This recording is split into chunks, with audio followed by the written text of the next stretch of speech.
Welcome to Blizzard Fire. We hope this video helps fire up your solution.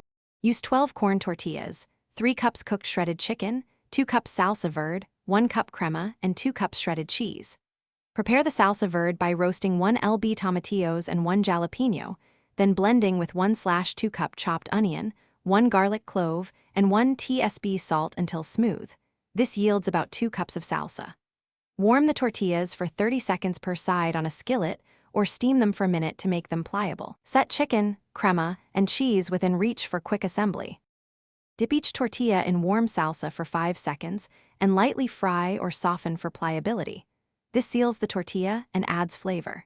Fill each tortilla with about 1/3 cup shredded chicken, then add a tablespoon or 2 of shredded cheese before rolling snugly and tucking the ends to prevent leaking. Arrange the rolled enchiladas seam side down in a lightly oiled 9x 13-inch baking dish. Combine 1 cup of salsa verde with 1 cup crema. Mix to a pourable consistency and evenly pour it over the enchiladas. Bake at 375 degrees F for 15 to 20 minutes until cheese is bubbly and edges brown.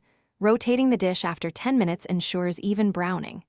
If you prefer extra melt, broil for 1 to 2 minutes, watching closely to avoid burning. Remove from oven and let rest 5 minutes before serving to allow the sauce to set and prevent soggy tortillas.